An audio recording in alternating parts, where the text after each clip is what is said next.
I'm Fiona Bennett, a 39-year-old marketing consultant living in the vibrant city of Portland, Oregon. I've been married to my husband, Nathan, for 12 years, and until recently I thought we were happy. But last fall, everything I believed about my marriage came crashing down, starting with a moment that still haunts me. It was a chilly October night, the kind where the air bites at your skin, and I woke up to an empty bed. The sheets beside me were cold, the moonlight streaming through our bedroom window casting eerie shadows across the hardwood floor. My heart thudded as I sat up, rubbing the sleep from my eyes, a strange unease settling in my chest. Something felt wrong. I heard it then, a low, hushed murmur drifting from the hallway.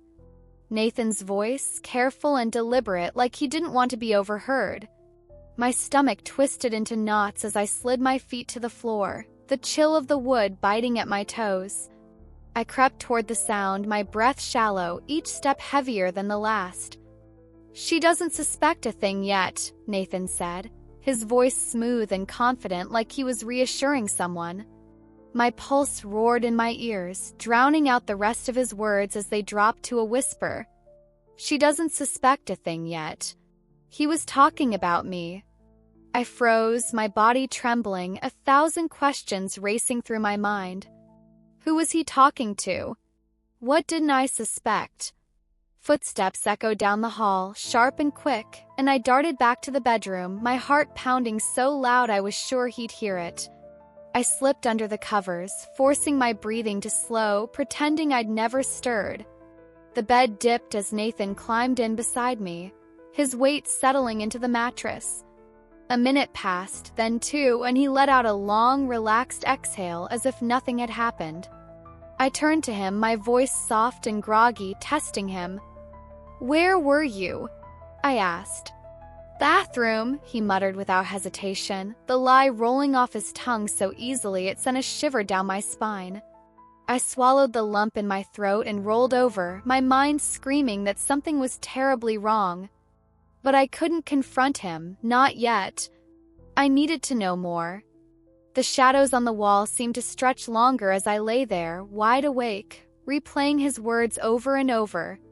She doesn't suspect a thing yet. What was he hiding? Was he having an affair? Planning to leave me? My chest tightened with a mix of fear and anger, but I forced myself to stay calm.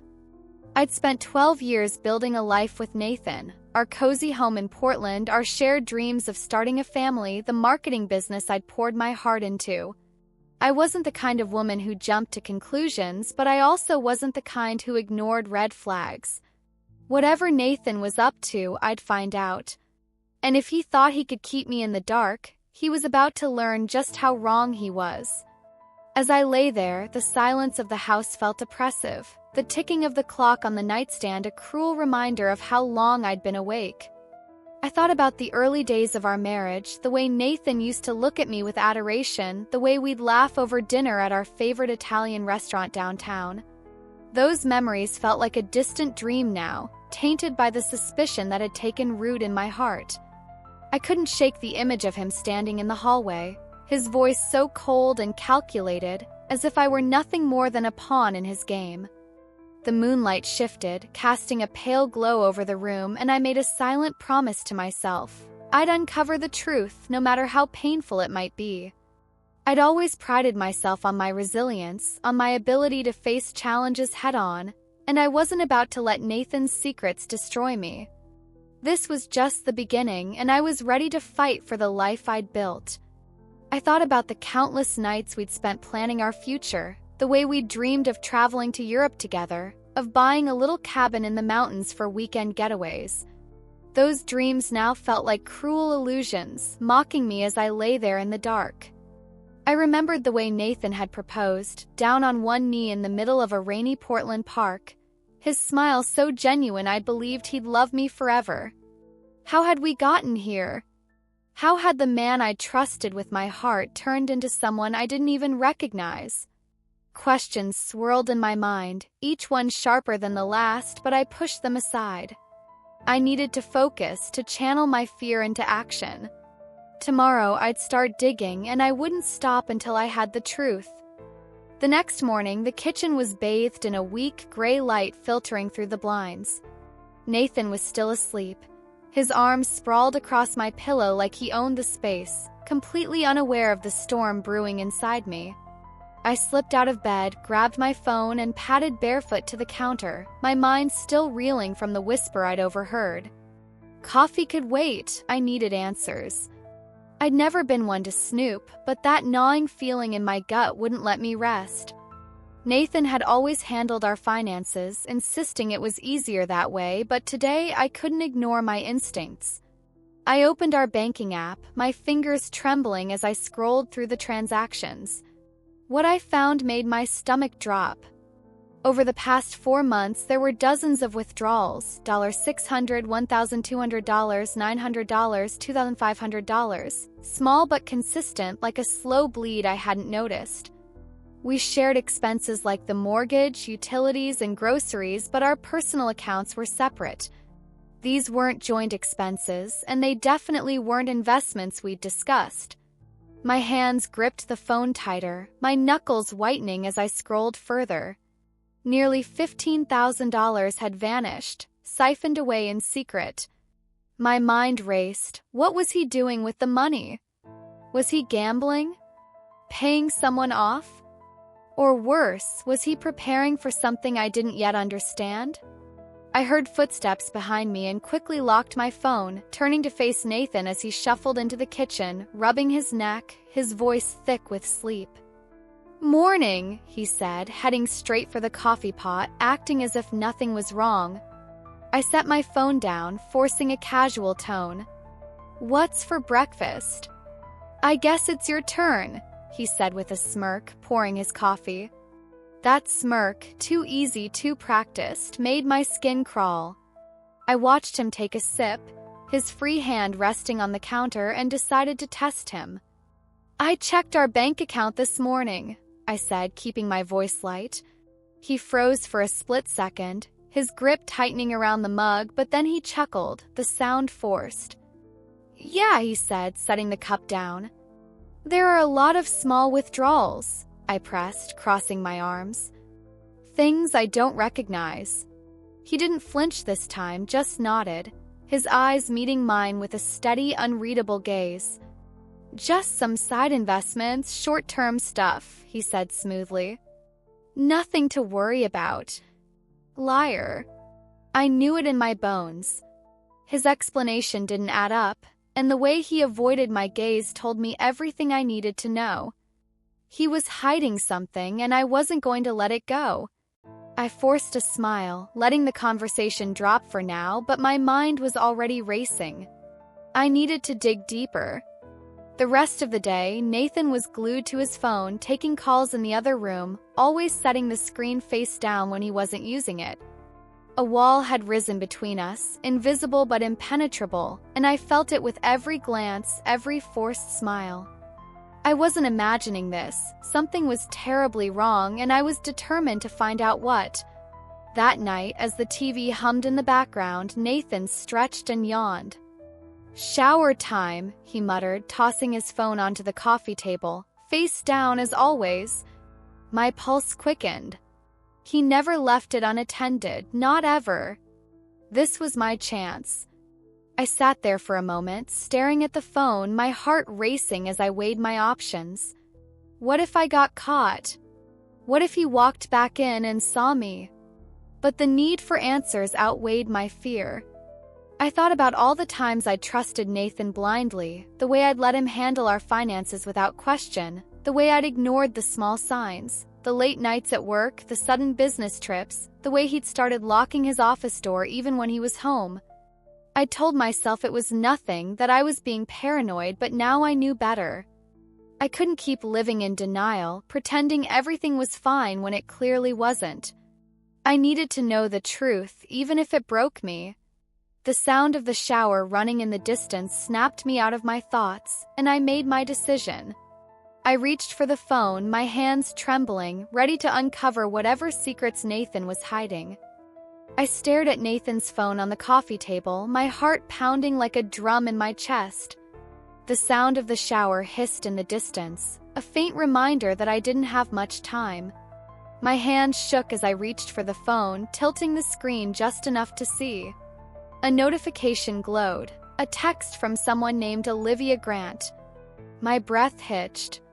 Olivia Grant? Who was she? I tapped the preview, my heart slamming against my ribs. "Make sure she doesn't find out yet, we're almost there," the message read. The words hit me like a punch to the gut. She. Me. Almost there. What the hell did that mean? My mind spun with possibilities. Was Olivia his lover? A business partner in some scheme? Was this about the money he'd been withdrawing? The room seemed to shrink around me, the walls pressing in as panic surged through my veins. The shower cut off, and I nearly dropped the phone, my hands trembling as I placed it back exactly where it had been. I sank into the couch, gripping my knees to stop the shaking, trying to steady my breathing. A minute later, Nathan strolled in, a towel ruffling his damp hair, his expression as calm as ever. "Decide on dinner yet?" he asked, his voice light, like he hadn't just been plotting something behind my back. "Not yet," I managed, my throat dry as sandpaper. He grabbed his phone, unlocking it without a glance, no hesitation, as if there wasn't a single thing to hide. But I knew better now. That name, Olivia Grant, was seared into my brain, a splinter I couldn't ignore. I should have confronted him right then, demanded answers, but I held back. If Nathan was this good at lying, I needed more than a text message. I needed proof, something solid to confront him with. That night, I lay in bed, staring at the ceiling, Nathan's steady breathing beside me, a cruel mockery of peace. He looked so innocent, so undisturbed, but those words were almost there, twisted in my gut like a knife. What were they planning? I let him kiss me goodnight, let him think I was still clueless, but as he drifted off, I whispered into the darkness, "Who the hell is Olivia Grant?" Question hung unanswered, a vow to myself. I wouldn't break down. I'd dig until I found the truth, and when I did, I'd make sure Nathan regretted ever underestimating me. The next morning, the tension in the house was palpable, the air thick with unspoken secrets. Nathan sat across from me at the breakfast table, scrolling through his phone, sipping coffee like it was just another day. I barely touched my mug, my mind racing with the name I'd seen. Olivia Grant. I needed to know who she was, and I needed to know now. "Hey, babe, can you sign something real quick?" Nathan's voice broke through my thoughts, and I blinked, instantly wary. "Sign what?" I asked, my tone cautious. He slid a document across the table, casual as if it were a grocery list. "Just some financial updates for tax purposes," he said, his tone smooth, but I noticed the way his fingers drummed on the table, a nervous tick I'd seen before. I picked up the papers, my stomach tightening as I flipped through them. The legal jargon was dense, but the last page made my blood run cold. A property transfer agreement, shifting my savings, investments, and our Portland condo into his name. My pulse roared in my ears as I looked up at him, his careful smile still in place. I couldn't believe the audacity of it all. After everything, the secret calls, the missing money, the lies, he had the nerve to sit there and ask me to sign away my entire life's work. I thought about the years I'd spent building my marketing business, the late nights I'd stayed up crafting proposals, the clients I'd fought to win. That condo wasn't just a home, it was a symbol of my independence, a place I'd paid for with my own sweat and determination. And now Nathan wanted to take it all, as if I were nothing more than a stepping stone to his next chapter. The betrayal stung deeper than I'd expected, a sharp, searing pain that made my hands tremble as I held the papers. But I wouldn't let him see that. I wouldn't give him the satisfaction of knowing how much his actions hurt me. I needed to stay calm, to think strategically, because this was a game now and I was determined to win. I held the property transfer agreement in my hands, my heart pounding as I stared at Nathan across the breakfast table. The document was a blatant attempt to strip me of everything, my savings, my investments, the condo I'd worked so hard to pay off. He watched me, his smile too easy, too practiced, but I saw the twitch in his jaw, the way his fingers kept drumming on the table. "Mark, what is this?" I asked, my voice steady despite the rage bubbling inside me. "It's just a precaution, babe," he said, leaning back in his chair. "Legal convenience, nothing changes between us." His words were smooth, dripping with false sincerity, but I wasn't buying it. "Nothing changes?" I said, setting the papers down slowly. "You're asking me to sign over everything to you." "Not everything," he replied, his tone sharper now, like I'd misunderstood. "Just consolidating for protection in case something happens." My hands trembled, not with fear but with fury. This wasn't love, this was a calculated move, a heist he'd been planning for months. The withdrawals, the secret calls, Olivia Grant, it all clicked into place. He wanted out, but he wanted to take everything with him. I held his gaze, refusing to flinch. "I'm not signing this," I said, my voice calm but firm. His smile flickered, then hardened, and he leaned forward, his voice low and controlled. "Fiona, don't be dramatic. It's just paperwork." "Then why are you so eager for me to sign without reading it?" I shot back, my tone cutting through his facade. His expression shifted, a dangerous glint in his eyes as he leaned back, arms crossed, his fingers tapping in uneven rhythm. "You really don't want to do this, Fiona," he said, his voice too smooth, a warning coiled beneath the words. A threat. My breath caught, but I didn't back down. "Is that a threat, Nathan?" I asked, my voice steady. He smirked, cold and calculating.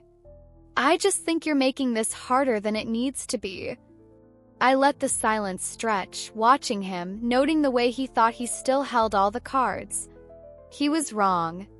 I smiled, just enough to make him shift uncomfortably. "You know what, Nathan?"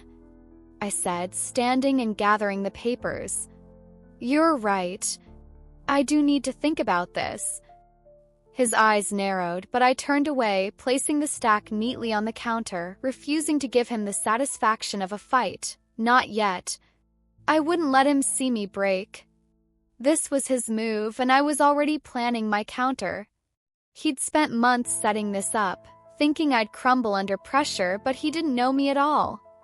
I wasn't the Fiona he'd married anymore. I was the Fiona who'd outsmart him, and he'd never see it coming. The rest of the day, I kept my distance, watching him from the corner of my eye as he went about his routine, acting as if nothing had happened. But I was already making plans, reaching out to my lawyer and preparing to protect myself from whatever he had in store.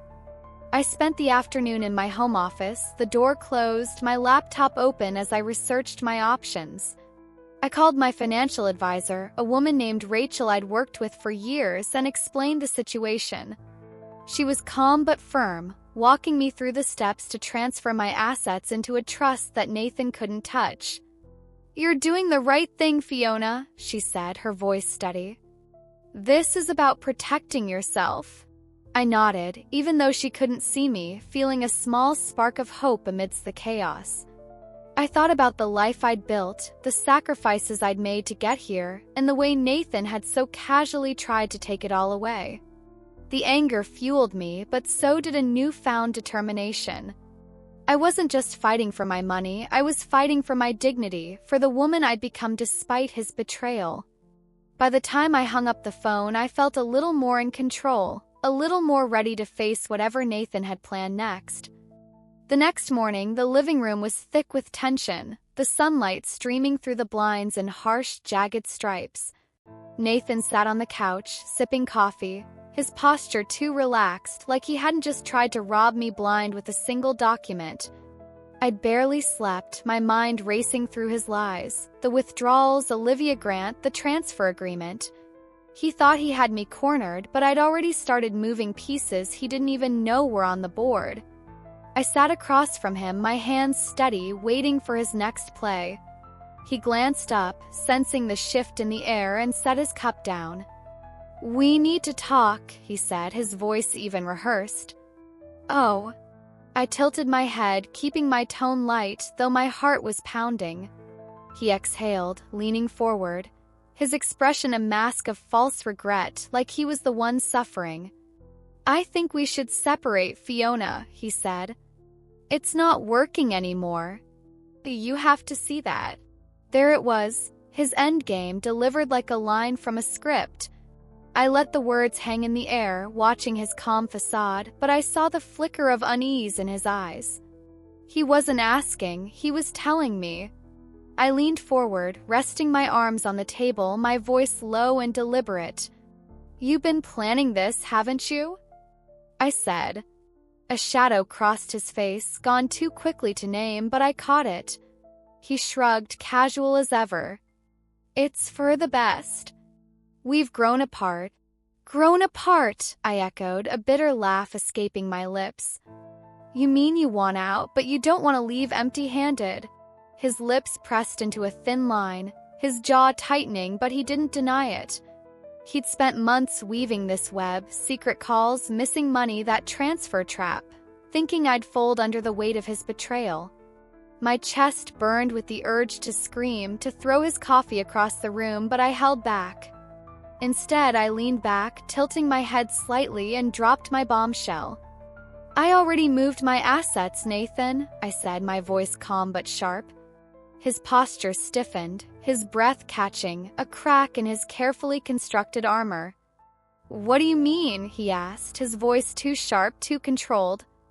"Exactly what it sounds like," I said, smiling slowly, savoring the moment. I'd spent the previous day working with my financial advisor, transferring my savings, investments, and the condo into a trust he couldn't touch. His jaw clenched, his eyes darkening as the realization hit him. He'd lost. He'd orchestrated every move to come out on top, but I'd slipped through his fingers. The silence stretched, heavy and charged, as he processed his defeat. Then he stood, grabbing his coffee, taking a slow sip before turning to me. His smile returned, colder, more calculated. "You're going to regret this, Fiona," he said, his voice dripping with venom. Threat or bluff, I didn't care. I was ready. He stormed out, the door slamming behind him, and I exhaled, my shoulders easing for the first time in days. I'd won this round, but his parting words lingered. He wasn't done, not yet. I sat there for a long moment, staring at the door he'd just stormed through, my mind racing with what might come next.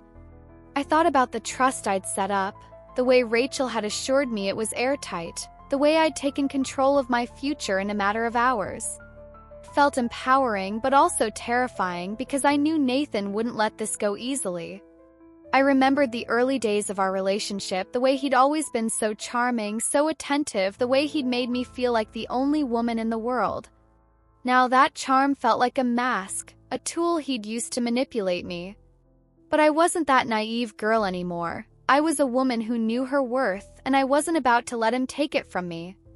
I stood up, poured myself a glass of water, and started planning my next move, determined to stay one step ahead. A few days later, I sat in the kitchen, the bitter taste of coffee lingering on my tongue. I'd won a battle by moving my assets before Nathan could get his hands on them, but the war was far from over.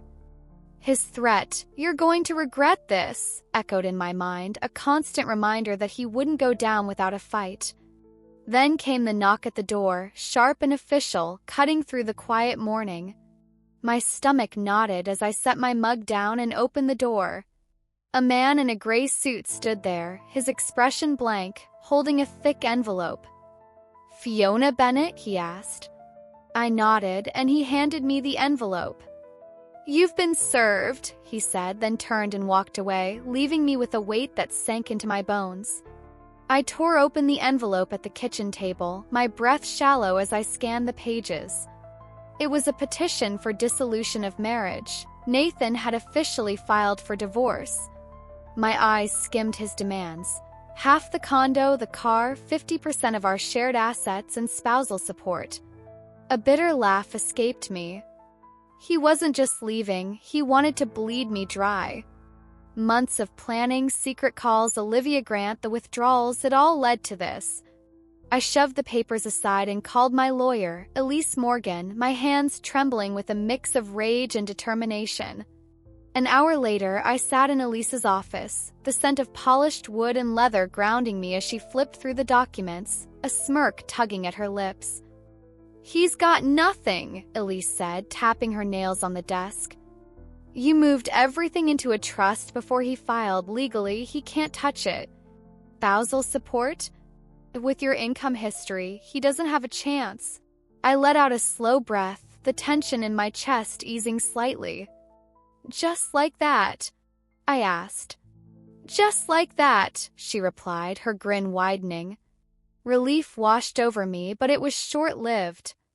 That evening, I just poured a glass of wine when the front door slammed open. Nathan stood there, fury rolling off him in waves, his tie loosened, his jaw clenched so tight I could hear his teeth grind. "You think you're so smart, don't you?" he spat, his voice cutting like a blade. I didn't flinch, just took a slow sip of my wine, watching his anger unfold. "I think I'm protecting myself," I said, my tone calm and deliberate. He stepped closer, his hands curling into fists. "You planned this," he accused, his eyes blazing, as if I were the one who'd betrayed him. I set my glass down, tilting my head. "So did you," I replied, my voice steady. The air thickened with unspoken truths, his lies, his schemes now crumbling around him. He exhaled sharply, his glare burning into me. "This isn't over, Fiona," he said, then turned and stormed out, leaving the door ajar, a cold draft creeping in. I shut it, locking it tight, my hands steady despite the fire in my chest. Elise was right. He had no legal grip on me now. But the desperate edge in his eyes told me he'd fight dirtier. He wanted a war, and I'd be ready for whatever he threw next. I stood by the door for a moment, listening to the sound of his car peeling out of the driveway, the screech of tires echoing in the quiet street. My heart was still racing, but I felt a strange sense of clarity. I thought about the woman I'd been a year ago, the one who'd trusted Nathan implicitly, who'd believed in the life we were building together. That woman was gone, replaced by someone stronger, someone who wouldn't let herself be a victim. I walked back to the kitchen, picked up my wine glass, and took another sip, the taste sharp and grounding. I knew this was just the beginning of a long fight, but for the first time I felt like I was the one in control. I'd already taken steps to protect myself, and I wasn't about to stop now. Nathan had underestimated me, and that was his biggest mistake. Trouble hit at work first, a slow burn I didn't see coming. It started with whispers at my marketing firm, colleagues casting lingering glances, conversations dying when I entered the room. By mid-morning, my assistant, Clara Evans, appeared at my office door, shifting uncomfortably. "Fiona, I think you should know something," she said, wringing her hands. I looked up from my laptop, already exhausted. "What is it?" I asked. She hesitated, then sighed. "There's a rumor going around." I didn't want to say anything, but people are saying you embezzled money from your joint accounts, that you were laundering funds. The words hit me like a slap, sharp and stinging. "What?" I said, my voice steady but my fury rising. "I don't believe it," Clara added quickly. "But Nathan, he's been talking. To lawyers, mutual friends, it's spreading." I stared at her, the room tilting slightly as the weight of his betrayal sank deeper. He wasn't just after my money anymore. He was trying to ruin my reputation, to torch my name in the professional world I'd worked so hard to build. "Thanks for telling me," I said, forcing calm. She nodded and slipped out, leaving me with a fire I couldn't douse. By the time I reached Elise's office that afternoon, I was a live wire, slamming screenshots of texts and emails onto her desk, proof of the whispers circling me. "This needs to stop now," I said, my hands shaking with rage. Elise scanned the messages, chuckling dryly. "He's desperate," she said, leaning back in her chair. "He's slandering you, yes, but we can use that. If he's spreading lies, he's opening himself up to defamation charges. We'll send a cease and desist letter first. If he ignores it, we escalate. I clenched my jaw, my anger simmering. I don't want this dragging out in court, I said. I want him stopped. Elise sighed. He's baiting you, Fiona. He wants you emotional. Don't let him dictate your moves. I nodded stiffly, swallowing my rage, but it burned hot and relentless inside me. That night, I spotted Nathan at the Evergreen Lounge, one of Portland's upscale bars, laughing over drinks with two colleagues. The sight of him, unfazed, smug, like he hadn't spent days dragging my name through the mud, made my blood boil. I didn't storm in or scream. I walked up, calm as ice, leaned down and whispered in his ear, "You have no idea what you've started." His smirk faltered for a split second before he masked it with a grin, wiping his mouth with a napkin. "Let's see what you've got then," he said, his eyes gleaming with a challenge. I straightened, turned, and left, my pulse hammering but my steps steady. He thought this was a game, that I'd crack under pressure. Every lie he spread was a weapon I'd turn against him. I told myself that, and I meant it. Back home, I paced, Elise's words looping in my mind. Don't let him dictate your moves. He wanted me to react, to lash out. I wouldn't, not yet. I'd hit harder, smarter, and he'd never see it coming. I sat down at my desk, my laptop open, and started drafting an email to my biggest clients, reassuring them of my integrity and professionalism. I knew Nathan's rumors could damage my business, and I wasn't about to let that happen without a fight. I thought about the years I'd spent building my reputation, the way I'd earned the trust of every client through hard work and dedication.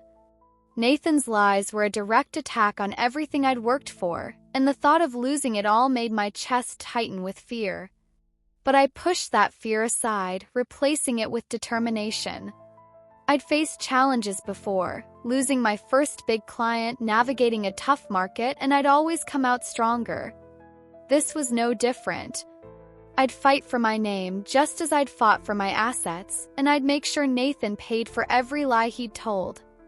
The next morning, my phone buzzed with a call from Elise, her voice tight with urgency. "Nathan's filed a motion for a financial audit," she said. "He's claiming you mismanaged joint funds."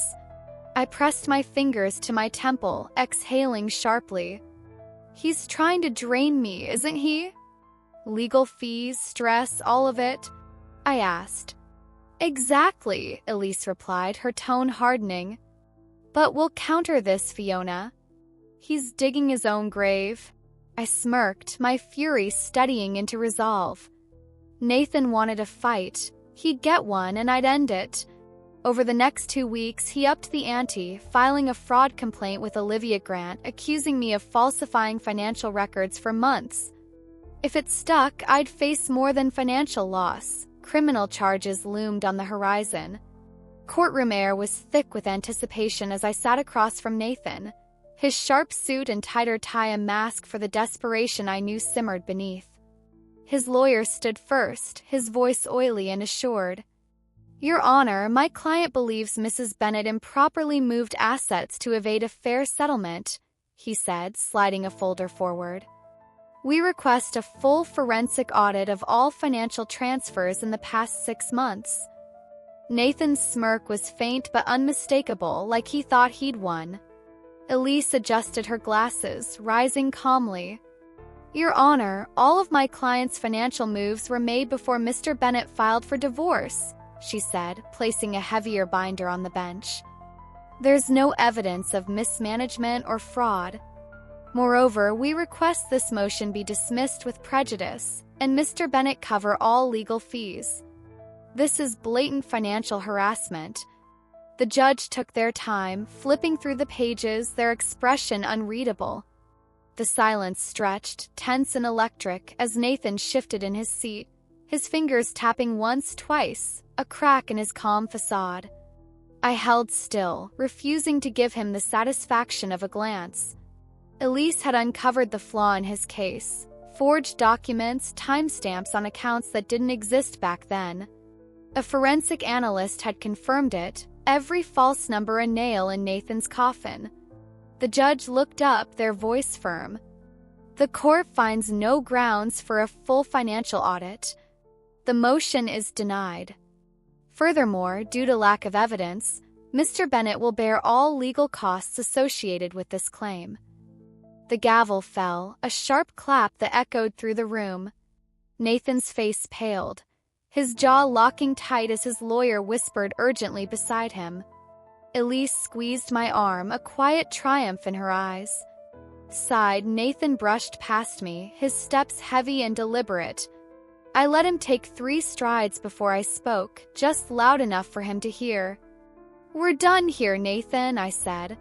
He froze, his shoulders stiff, then kept walking, swallowed by the crowd. No retort, no threat, just silence. His empire of lies had collapsed, not with fireworks but with the quiet weight of defeat. I'd won, not with screams or tears, but with every move he'd underestimated. I was stronger than he'd ever imagined, and he was about to learn just how much. I walked out of the courthouse, the crisp Portland air hitting my face like a wake-up call. I thought about the months of stress, the sleepless nights, the constant fear that Nathan might actually win. But standing there, with the weight of the judge's ruling behind me, I felt a surge of pride. I'd fought for myself, for my future, and I'd come out on top. I remembered the way Nathan had looked at me in the courtroom, his confidence crumbling as the judge spoke, and it felt like a small victory in a much larger war. I knew this wasn't the end. He'd try something else, some new way to hurt me, but I was ready. I'd already proven I could outsmart him, and I wasn't about to stop now. Back at Elise's office, she delivered the final blow.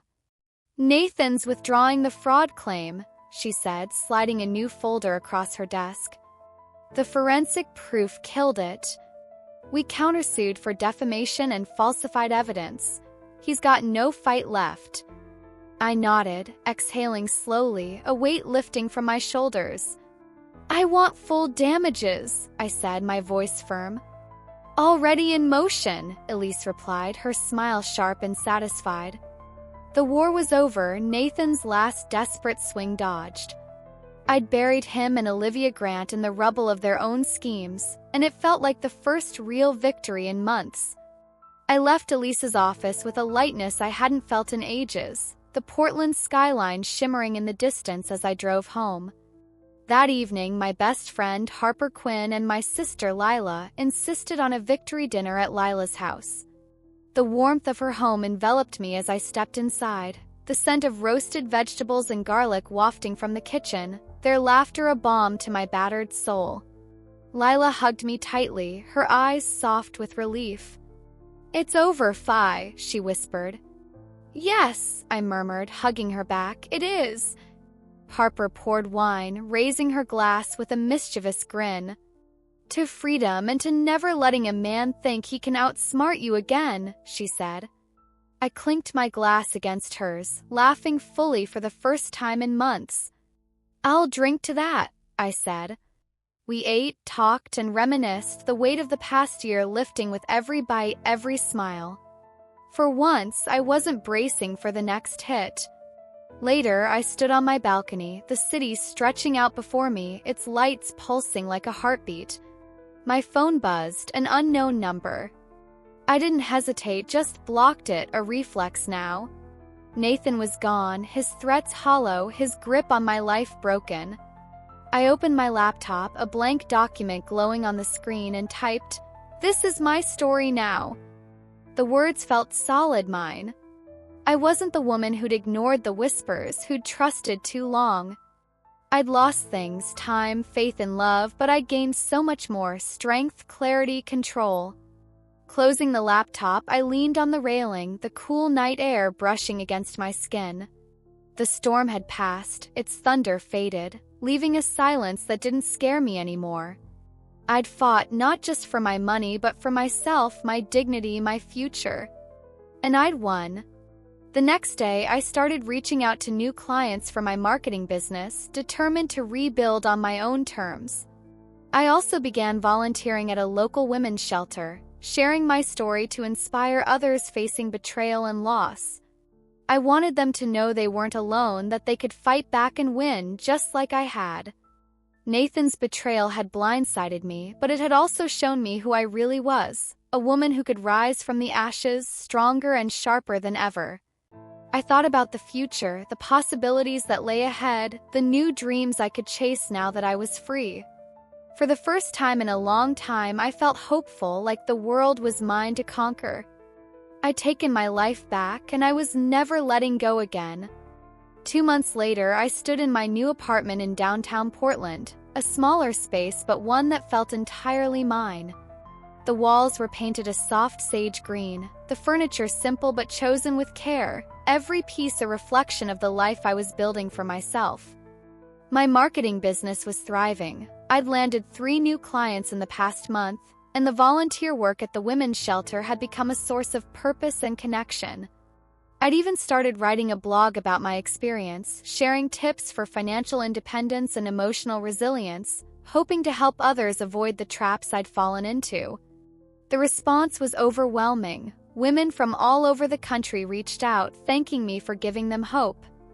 Nathan, meanwhile, had faded into irrelevance. I heard through mutual friends that his reputation had taken a hit after the defamation countersuit.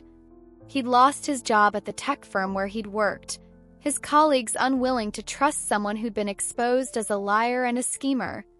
Olivia Grant, whoever she was, had disappeared from his life as quickly as she'd appeared, leaving him to face the consequences alone. I didn't take pleasure in his downfall, it was simply the result of his own choices. I was too busy living my new life to dwell on his mistakes. The "you're going to regret this" threat still echoed in my mind sometimes, but it no longer held power over me. I'd proven him wrong, and that was enough. One evening, I hosted a small gathering at my apartment. Harper, Lila, and a few new friends I'd made through the shelter.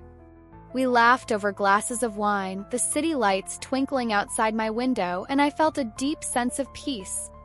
I wasn't the Fiona who'd woken up to whispers in the dark, who'd trusted too blindly. I was stronger now, sharper, more sure of myself than I'd ever been. As the night wound down, I stepped onto my balcony, the cool air a welcome contrast to the warmth inside. The skyline shimmered, endless and full of possibility, and I smiled, a real, unburdened smile. This wasn't the ending I'd imagined for my marriage, but it was better. I was free, not because Nathan had let me go, but because I'd taken myself back. So I want to ask you, what would you have done in my place? Have you ever faced a betrayal that forced you to fight for yourself? Drop a comment below, I'd love to hear your story. Maybe tell me your city too, so we can connect over the battles we've won. I'm Fiona, and this has been my story. Betrayal can blindside us, but it can also show us who we really are. I didn't just survive Nathan's lies, I turned them against him, and I came out stronger. Life tests us in the darkest moments, but those are the moments we find our strength. If I can do it, so can you. I thought about the journey I'd been on, the way I'd transformed from a woman who'd once doubted herself into someone who knew her worth. I remembered the first time I'd walked into my new apartment, the way I'd felt a sense of pride as I unpacked each box, knowing I'd built this life on my own terms. I thought about the women at the shelter, the stories they'd shared with me, the way we'd connected over our shared struggles and triumphs. I'd found a community, a purpose, and a new sense of self, and I knew I'd never let anyone take that from me again. The future was mine to shape, and I was ready for whatever came next.